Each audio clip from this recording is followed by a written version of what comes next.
Good morning मेरे प्यारे विद्यार्थियों, नमस्ते, जय माता जी। सभी विद्यार्थियों का एक बार पुनः केपी कॉलेज की ऑनलाइन क्लास में आप सभी विद्यार्थियों का तहे दिल से हार्दिक स्वागत एवं हार्दिक अभिनंदन। आज जो मैं प्रकरण लेकर आपके सामने उपस्थित हुआ हूँ, सामने दिखाई दे रहा है 1857 के विद्रोह के परिणाम। 1857 के विद्रोह के परिणाम को पढ़ने से पहले मैं एक ऐसा मोटिवेशन कोड लेकर आपके सामने उपस्थित हुआ हूँ, वो न केवल आपके चेहरे को ऊर्जावान बनाएगा लेकिन आपके चेहरे पर मुस्कान जरूर लाएगा, आपको आगे बढ़ने का रास्ता तय जरूर करेगा। सुनिएगा, ठुकरा दिया है जिन्होंने मेरा वक्त देखकर, अरे ठुकरा दिया है जिन्होंने मेरा बुरा वक्त देखकर, अरे कसम खाता हूं ऐसा वक्त लाऊंगा, अरे मिलना पड़ेगा तुम्हें समय लेकर, मिलना पड़ेगा मुझसे समय लेकर। कई लोग ऐसे थे कि आपके बुरे वक्त को देखकर तुम्हारा साथ छोड़ देते हैं, तो उनसे घबराने की जरूरत नहीं है, यही आपके आगे बढ़ने का रास्ता तय करता है। वक्त को थोड़ा वक्त दो, वक्त को थोड़ा वक्त दो, और वक्त अगर आपका तख्त न बदल दे तो कह देना। मैं इतिहास अध्यापक नरेंद्र पाल सिंह। मेरा अगर मोटिवेशन कोड आपको पसंद आया है तो इस चैनल को जरूर सब्सक्राइब कीजिएगा। चलिए, 1857 की क्रांति के परिणाम, कौन कौन से क्रांति के कारण परिणाम जिम्मेदार थे, इस परिणाम को पढ़ने से पहले हम कुछ थोड़ा पूर्व में जाएंगे। पूर्व में क्या जाएंगे? जैसे 1857 की जो क्रांति हुई, जैसे 1857 की क्रांति क्यों हुई?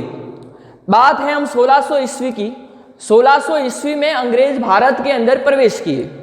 उनका प्रमुख उद्देश्य था भारत के अंदर व्यापार करना, क्योंकि भारत उस समय सोने की चिड़िया कहलाता था, कि जहां डाल डाल पर सोने की चिड़िया करती है बसेरा, वो भारत देश हमारा, ऐसा हमारा भारत देश हुआ करता था गुप्त काल के अंतर्गत। आप दूसरे काल की बात करें तो उस समय अंग्रेज भारत के अंदर आए और उन्होंने भारत को सामाजिक दृष्टि से, राजनीतिक दृष्टि से और आर्थिक दृष्टि से भारत को पूरी तरह से खोखला बना दिया।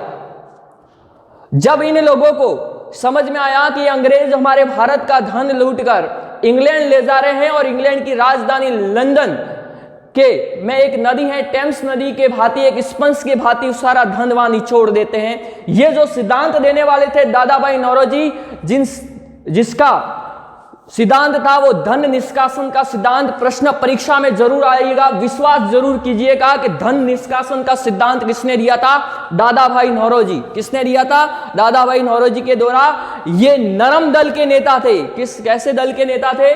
नरम दल। ये तो हम कुछ बातें हुई। तो जब जनता को समझ में आया तो इस जनता, सामंत लोग, राजा और यहाँ के किसान, मजदूर और सैनिकों ने मिलकर अंग्रेजों को बाहर भगाने के लिए एक विद्रोह कर दिया, और यही विद्रोह 1857 की क्रांति भारत का प्रथम स्वतंत्रता संग्राम था। ये ऐसा संग्राम था। इस संग्राम का परिणाम कौन सा निकला? जैसे ही 1857 की क्रांति समाप्ति की दौर पर थी, क्योंकि उस समय भारत में 1857 की क्रांति के नेतृत्व करने वाले बहादुर शाह जफर और उसकी बेगम जिन्नत महल और उनके दोनों बच्चों को बंदी बना दिया, और बंदी बनाने के लिए उसको रंगून जेल के अंदर भेज दिया। ऐसा बादशाह था जिसको अपने भूमि पर 2 गज की जमीन भी नसीब नहीं हुई उसको दफनाने के लिए। कौन थे? बहादुर शाह जफर। और इसी बहादुर शाह जफर का जो मृत्यु है वो 1862 के अंतर्गत हुई थी। और इसके बाद तात्या तोपे के राजस्थान के आगमन के बाद में यह स्त्री क्रांति धीमी पड़ गई थी। जैसे ही तात्या तोपे की मृत्यु हो गई तो राजस्थान के अंदर 1857 की क्रांति समाप्त हुई। वैसे राजस्थान के अंदर 1857 की जो क्रांति हुई थी वो 31 मई 1857 को तो तय कर दिया था कि पूरे इंडिया में एक साथ क्रांति लड़ेंगे। राजस्थान में 1857 की क्रांति हुई थी 28 मई 1857 1857 को। और इंडिया के अंदर जो क्रांति हुई थी 10 मई 1857 को, याद कीजिएगा। आरपीएससी यूपीएससी के द्वारा जो आयोजित एग्जाम होते हैं उसमें यह प्रश्न जरूर, एक प्रश्न यह आता है कि क्रांति के समय भारत का गवर्नर जनरल कौन था? Lord Canning. और राजस्थान के AGG, agent to governor general कौन थे? एजीजी। तो आप लिखेंगे राजस्थान के जॉर्ज पैट्रिक लॉरेंस। कौन थे? George Patrick Lawrence. इसके अधीन राजस्थान की कई रियासतों के अंतर्गत एजीजी भी रखे गए थे। जैसे बहुत सारी रियासत थी, जयपुर की बात करें, जोधपुर की बात करें, कोटा है, ये बहुत सारी रियासत बड़ी बड़ी हुआ करती थी। हमने इस घटना के बारे में पूर्व वीडियो में अध्ययन कर चुके हैं। अब हम उसके परिणाम के बारे में पढ़ेंगे। आप मेरे साथ अंतिम समय तक बने रहें, आप मेरा सहयोग करें, विश्वास कीजिएगा प्रश्न परीक्षा में जरूर आएगा। पहला बिंदु है देशी राज्यों के प्रति नीति में परिवर्तन। कैसे देशी राज्यों के नीति में परिवर्तन हुआ? जैसे ही 1857 की क्रांति समाप्त हुई, उस समय क्रांति समाप्त होने के बाद में अंग्रेजों ने ऐसा माना कि 1857 की क्रांति के समय राजस्थान के देशी राजा थे, उन्होंने हमारा बहुत अधिक सपोर्ट किया और उन्होंने हमारा सहयोग कर दिया। यहां तक कि उन्होंने अपनी खुद की सेना भी हमारे सहयोग के अंदर भेजी थी। ये देशी राज्यों के प्रति नीति में परिवर्तन के हमारे बहुत सहयोगी रहे। कौन? राजस्थान के कौन कौन से? जैसे जोधपुर के राजा तखत सिंह की बात करें, ये भी अंग्रेजों के सपोर्ट में खड़े थे। बात करें जयपुर के राम सिंह द्वितीय भी अंग्रेजों के सपोर्ट में खड़े थे। और बात करें उदयपुर के स्वरूप सिंह जी, कौन थे? ये तो इतने, उदयपुर के से जो देशी शासक थे वो थे स्वरूप सिंह। कौन थे? उदयपुर से, ये बहुत इंपॉर्टेंट है, उदयपुर से जो थे वो थे स्वरूप सिंह, स्वरूप सिंह जी। ये उन्होंने अंग्रेजों के सपोर्टर थे। बात करें अपन जयपुर के, तो जयपुर के जो राजा साहब थे उनका नाम था राम सिंह द्वितीय। क्या नाम था? और एक कोटा के भी राजा साहब थे, उनका भी नाम था राम सिंह द्वितीय। कौन थे? राम सिंह द्वितीय। ये बहुत इंपॉर्टेंट है, राम सिंह द्वितीय। ये हमेशा अंग्रेजों के सपोर्ट में खड़े रहते थे। क्या रहते थे? बात करें अपन जोधपुर की, तो जोधपुर में जो राजा साहब थे उनका नाम था तखत सिंह जी। क्या नाम था? तखत सिंह जी। तखत सिंह जी ने अभी 1857 की क्रांति के अंतर्गत अंग्रेजों का सपोर्ट कर दिया। जब फिर इसके बाद में सपोर्ट करने के बाद में उन ब्रिटिश सरकार ने उनकी नीति में बिल्कुल परिवर्तन कर दिया। क्या दिया कि आज के बाद में देशी राज्यों के जो गोद निषेध जो प्रथा हमने बनाई थी कि अगर किसी राजा साहब के पुत्र नहीं होने पर उनका जो राज्य है वो अंग्रेजों को सौंप दिया जाता था, उसको बोलते हैं गोद। अंग्रेज इसको अपने अधीन कर लेते थे, गोद निषेध प्रथा। लॉर्ड डलहौजी के समय ये प्रथा चली थी।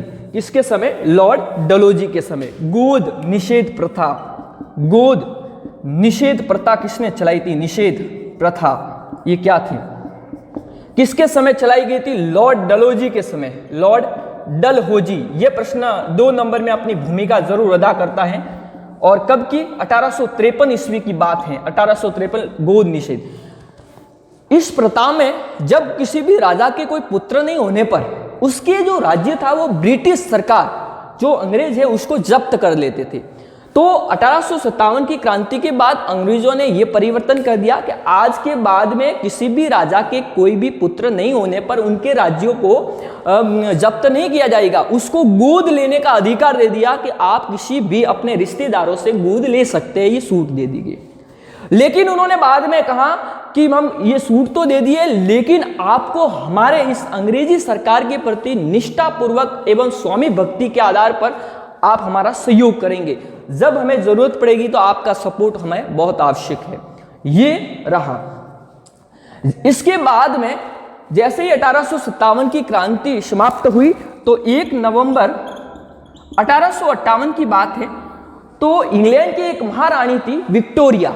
इस विक्टोरिया ने एक घोषणा पत्र पढ़ा और उस घोषणा पत्र में विक्टोरिया ने एक घोषणा पत्र पढ़ा और इस पत्र के अंतर्गत इस घोषणा पत्र में कहा कि देशी राज्यों को उनको देशी राज्य और अंग्रेजों के मध्य जो पूर्व में जो संधि की गई थी जिसे बोलते हैं संरक्षण संधि, कि देशी राजाओं की जब जरूरत पड़ेगी तो अंग्रेजी सेना आएगी और अंग्रेजों को जरूरत पड़ेगी तो देशी सेना आएगी। ये एक संरक्षण संधि की गई थी 1818 में, संरक्षण संधि हुई थी। और ये संधि हमेशा बनी रहे और उनका पालन बना रहे। उन्होंने कहा कि घोषणा पत्र में कहा कि देशी राजाओं और अंग्रेजों के मध्य जो एक संधि की गई थी उसकी हमेशा पालना हो, और आज के बाद में देशी राजाओं के किसी भी राज्यों को अंग्रेजी राज्य में नहीं मिलाया जाएगा, उनको भी स्वतंत्रता दी जाएगी। देशी राज्यों के प्रति नीति में परिवर्तन, ये तो हुआ पहला बिंदु। आपको ये बहुत इंपॉर्टेंट है। गोद निषेध प्रथा लॉर्ड डलहौजी के समय शुरू हुई थी। 1853 की बात है। 1 नवंबर 1858 को विक्टोरिया ने, यानी इंग्लैंड की महारानी विक्टोरिया के द्वारा घोषणा पत्र को पढ़ा गया था। ये पहला बिंदु है। दूसरे बिंदु की बात करें, ब्रिटिश सरकार की दमनकारी नीति। बात करें ब्रिटिश सरकार की दमनकारी नीति के अंतर्गत हम बात करेंगे कि ब्रिटिश सरकार की दमनकारी नीति के अंतर्गत क्या थे। इसमें ब्रिटिश सरकार की जो थी दमनकारी नीति की अगर हम बात करें तो दमनकारी नीति के अंतर्गत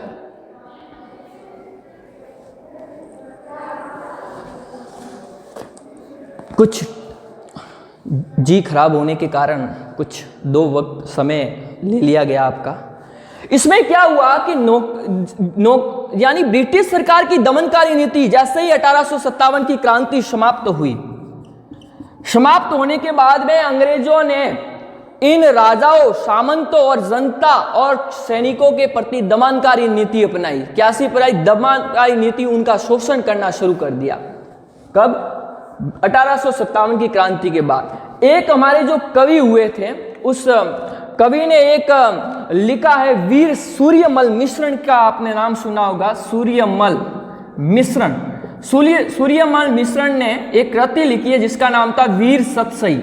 वीर सतसई, ये बहुत इंपॉर्टेंट है कि वीर सतसई की रचना किसने की थी? सूर्यमल मिश्रण।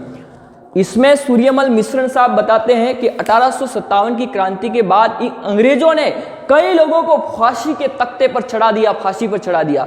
कई निर्दोष लोगों पर अंधाधुंध गोलियां चलाकर उसकी हत्या कर दी गई, और कहीं जो औरतें थी उनके साथ में अत्याचार किया गया, उनके सतीत्व को नष्ट कर दिया गया, छोटे बच्चों को मार दिया गया, यहाँ तक कि किसानों और मजदूरों को बुरी तरह से उनको मतलब शोषण किया गया, जिसके कारण 2 वक्त की रोटी भी उनको नसीब नहीं हो रही थी। ऐसी उन्होंने दमनकारी नीति अपनाई, और ये बात कहते हैं सूर्यमल मिश्रण साहब, जिन्होंने अपनी कृति लिखी वीर सतसई। 1857 के बाद दमनकारी नीति अपनाई। अगला बिंदु की बात करें, नौकरशाही में परिवर्तन। कैसे नौकरशाही में परिवर्तन करते हैं? नौकरशाही में परिवर्तन की बात करें तो चलें नौकरशाही में परिवर्तन करवाते हैं। जैसे 1857 की क्रांति के कुछ पूर्व में जाएंगे तो पूर्व में क्या होता था कि राजा महाराजाओं के जितने भी बड़े बड़े पद थे, उस पद पर सामंत लोग विराजमान थे। कौन थे? सामंत लोग विराजमान थे, यानी सामंत लोग ही रहते थे। लेकिन जैसे ही 1857 की क्रांति हुई तो राजस्थान के राजाओं ने सामंतों के स्थान पर जो मध्यम वर्ग के जो लोग थे, मध्यम वर्ग के जो लोग थे, अंग्रेजी शिक्षा प्राप्त लोगों को अपने बड़े बड़े पदों और ओहदे पर रखा, जिसके कारण सामंतों की स्थिति दिनों दिन बहुत अधिक खराब हो गई। क्या हो गई? खराब हो गई। और ये सामंतों के स्थान पर इन मध्यम वर्ग के लोगों को रखा गया, जो बड़े बड़े व्यापारी वर्ग के लोग थे, जो अंग्रेजी शिक्षा जानते थे। ये लोग राजाओं के प्रति तो कम वफादार थे, लेकिन ये ब्रिटिश सरकार और जनता के प्रति अधिक वफादार हुआ करते थे, जिसके कारण इन राजाओं की स्थिति इतनी दिनों दिन कमजोर हो गई, इतनी इनकी स्थिति दयनीय हो गई कि इन जनता ने और इन लोगों ने उनकी बात को मानना बिल्कुल बंद कर दिया। जब जनता और इनकी स्थिति दिनों दिन बहुत कमजोर, ये सामंत लोग तो राजाओं के प्रति बड़े वफादार होते थे, लेकिन ये अंग्रेजी शिक्षा प्राप्त करने वाले ये मध्यम कैटेगरी के लोग ये सिर्फ ब्रिटिश सरकार के प्रति ही वफादार होते थे और राजाओं के प्रति वफादार नहीं होते थे, जिसकी उनकी स्थिति बहुत खराब हो गई, दयनीय हो गई। चलो, ये नौकरशाही में परिवर्तन। अब मैं एक बिंदु में बताऊंगा। पहले जो राजा महाराजों के राजस्थान के जो देशी राजा थे, देशी राजा, इस पर जो बड़े बड़े जो पद कर्मचारी वो अधिकारी के जो बड़े बड़े पद होते थे, इस पद पर पहले सामंत लोगों को रखा जाता, जैसे कोठारी ये केसरी सिंह है, जोध सिंह है, ये बड़े बड़े सामंत लोग होते थे, उन पद पर रखा जाता। जैसे ही क्रांति हुई 1857 के अंतर्गत, इस क्रांति के बाद उसमें परिवर्तन हुआ। फिर इसके बाद में इन बड़े बड़े कर्मचारी अधिकारियों के पद पर क्या हुआ, जो अंग्रेजी शिक्षा प्राप्त लोग थे, अंग्रेजी जिसकी शिक्षा प्राप्त लोग थे, जो मध्यम कैटेगरी के लोग थे, उनको ही कर्मचारी और अधिकारी के पद पर रखा गया। ये लोग अंग्रेजों और ब्रिटिश सरकार के प्रति बड़े वफादार होते थे, राजा महाराजों के प्रति नहीं होते थे, जिसके कारण राजा महाराजों की स्थिति बहुत दयनीय हो गई। चले अगला बिंदु बात करें यातायात के साधनों का विकास। यातायात के साधनों का विकास अगला बिंदु रहेगा। यातायात के साधनों का विकास। चलो, अंग्रेजों ने 1857 की क्रांति के समय अस्त्र शस्त्रों का आदान प्रदान करने के लिए और अपने व्यापार को बढ़ाने के लिए उन्होंने भारत के अंदर यातायात के साधनों के विकास के लिए वस्तुओं को एक स्थान से दूसरे स्थान पर पहुंचने के लिए कई स्थान पर सड़कों और रेल लाइनों का निर्माण कर दिया पूरे भारत में। इसके बाद में उन्होंने देशी राज्यों में भी कई सड़कें और रेलों का निर्माण करवा दिया, वो अपने फायदे के लिए, अपनी आर्थिक स्थिति सुधारने के लिए किया था। लेकिन उसका उल्टा फायदा राजस्थान के देशी राजाओं और जनता को हुआ। यातायात के साधनों के अंतर्गत बात करें, साधनों के अंतर्गत यातायात, जैसे उन लोगों ने अपनी आर्थिक स्थिति सुधारने के लिए जयपुर, जोधपुर, चित्तौड़गढ़ और नीमच तक बहुत सड़कों और रेलों का उसने क्या करवा दिया, रेलों और सड़कों का निर्माण कर दिया अपने फायदे के लिए। इस पर जो राजस्थान के उद्योग धंधों पर बुरा प्रभाव पड़ा, जनता पर बुरा प्रभाव पड़ा, क्योंकि राजस्थान के उद्योग धंधे हैं, कुटीर और लघु उद्योग है, पूरी तरह से नष्ट हो गए और यहाँ पर विदेशी व्यापार का बाहुबल हो गया। यानी विदेशी लोगों, राजस्थान के अंदर जितनी भी मंडियाँ थी वहाँ विदेशी माल बिकने लगे और जो कुटीर एवं लघु उद्योग थे वो राजस्थान के अंदर पूरी तरह से नष्ट हो गए, जिसके कारण राजस्थान की जो जनता है वो पूरी तरह से बेरोजगार हो गई और राजस्थान के अंदर बेकारी फैल गई। ये परिणाम निकले थे यातायात के साधनों के कारण, बहुत बुरा प्रभाव पड़ा इनके कारण, क्योंकि ये अंग्रेज लोग क्या करते थे, जैसे राजस्थान का जो कच्चा माल है वो अपने इंग्लैंड लेकर चले जाते थे, वहाँ से तैयार माल भारत और इंडिया में बेचते थे, यानी इंडिया और राजस्थान के अंदर बेचते थे। ये माल है जो मशीनों में तैयार होता था, दिखने में बहुत बड़ा सुंदर होता था, लोग इसी सामान को खरीदने लगे और सस्ता भी होता था, जिसके कारण भारतीय उद्योग धंधे, कुटीर और लघु उद्योग पूरी तरह से नष्ट हो गए, जिससे उनकी आर्थिक स्थिति बहुत खराब हो गई। जब जनता की आर्थिक स्थिति बहुत खराब होती है तो वो क्या करते हैं, विद्रोह। राजस्थान के सामाजिक ढांचे में परिवर्तन। 1857 की क्रांति होने के बाद में राजस्थान के सामाजिक ढांचे में परिवर्तन हो गया। और क्या सामाजिक ढांचे के अंदर परिवर्तन हुआ कि जिस प्रकार पहले ओहदे पद पर जो सामंत लोग, जैसे सामंतों को रखा जाता था, तो अब क्या होता, सामाजिक ढांचे के अंदर परिवर्तन करके जो अंग्रेजी शिक्षा प्राप्त वर्ग के जो लोग थे उनको ही ऊंचे ऊंचे ओहदे पद पर रखा गया। तो ये उसके तो कुछ सामाजिक ढांचे के अंदर भी कुछ परिवर्तन हुआ। जो लोग अंग्रेजी जानते हैं उनको ही इसके पद पर रखा गया। अगला बिंदु की बात करें, सामंत वर्ग को शक्तिहीन एवं प्रभावहीन करना। सामंत वर्ग को शक्तिहीन एवं प्रभावहीन करना। देखो भाई, सामंत वर्ग के लोग होते थे, ये राजा महाराजाओं के बड़े विश्वास पात्र होते थे। उनको क्या हुआ, 1857 की क्रांति के अंदर बहुत सारे जो सामंत लोग थे उन्होंने अंग्रेजों का विरोध किया, अंग्रेजों के विरुद्ध में खड़े हुए। जैसे ही 1857 की क्रांति के बाद उन्होंने उन सामंतों को कमजोर और शक्तिहीन बनाने के लिए क्या कर दिया कि उनसे भी न्यायालय शुल्क लिया जाने लगा। पहले इनसे न्यायालय शुल्क नहीं लिया जाता था सामंत वर्ग के लोगों को। और फिर इसके बाद में उनसे भी न्यायालय शुल्क लिया गया। दूसरा उन्होंने क्या कर दिया कि सामंत वर्ग के लोग थे, वो जनता और व्यापारी वर्ग लोगों से राहदारी जो शुल्क वसूल करते थे, यानी पानदारी जो शुल्क वसूल करते थे, तो उन पर भी उन्होंने प्रतिबंध लिया। ये शुल्क वसूलने का काम भी उनसे छीन लिया गया। यहाँ तक कि उनको सेना जो उनके द्वारा रखी जाती थी, उसको भी, सेना को भी भंग कर दिया और राजा महाराजाओं ने इस सामंत लोगों को अपने इस सेनापति के पद से हटा दिया गया था। तो उनको पूरी तरह से शक्तिहीन बना दिया। क्या बना दिया? अब उसके पास कोई, न तो उनको कर व टैक्स प्राप्त करने का अधिकार उनके पास रहा, न वे अपनी सेना रख सकते थे, न उन्हें किसी प्रकार का वेतन दिया जाता था, और यहां तक कि उनके द्वारा जो कर वसूल किए जाते थे उस पर भी उन्होंने प्रतिबंध लगा दिया। ऐसी स्थिति सामंत वर्ग के लोगों को उन्होंने कर दी। अब जनता और व्यापारी वर्ग का पर कोई डर इन सामंत वर्ग का नहीं रहा। उनकी स्थिति बहुत दयनीय हो गई। अगला बात करें, निष्ठावान स्वामी भक्ति राजा और सामंतों को पुरस्कृत करना।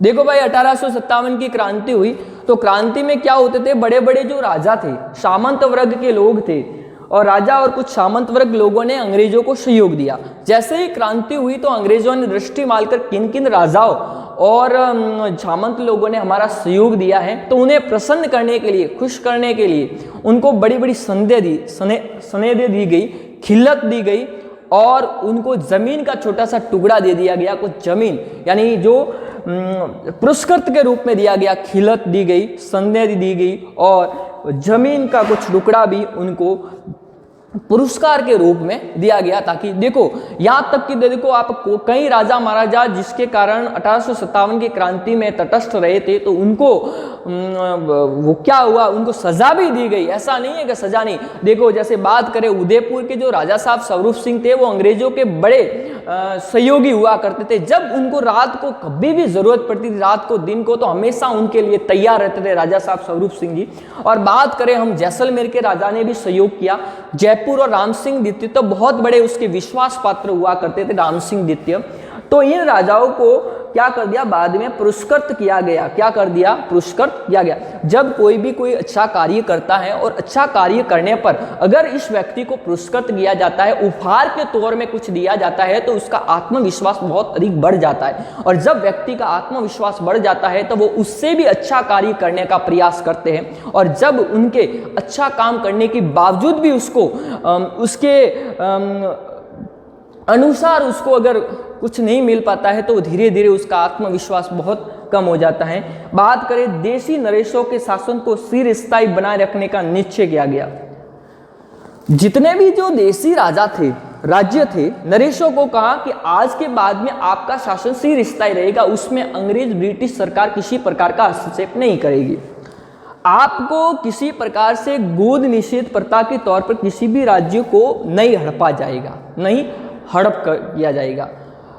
लेकिन आपको क्या करना है कि देशी राजाओं और नरेशों के प्रति एक निष्ठा और स्वामी भक्ति बनाए रखनी है। और देशी राजा और देशी नरेश तो कई तो लोग ऐसे थे कि वो हमेशा इन ब्रिटिश सरकार की सेवा करने में अपने आप को गौरवान्वित महसूस करते थे, गौरव का उनका गुणगान करते थे, गौरव अनुभव करते थे।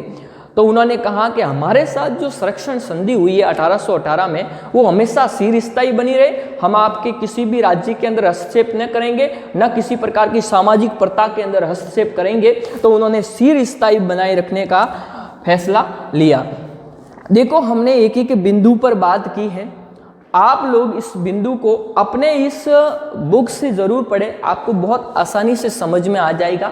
हमने पूरी देखो, देशी राज्यों के प्रति नीति में परिवर्तन, देखो देशी राज्यों के अंदर नीति में सहयोग किया, सपोर्ट कर दिया। तो सपोर्ट करने के बाद उनके नीति में उन्होंने कुछ परिवर्तन कर दिए कि तुम्हें अब कोई किसी तुम्हारा राज्य बना रहेगा, तुम्हें किसी प्रकार का कर व टैक्स देने की जरूरत नहीं।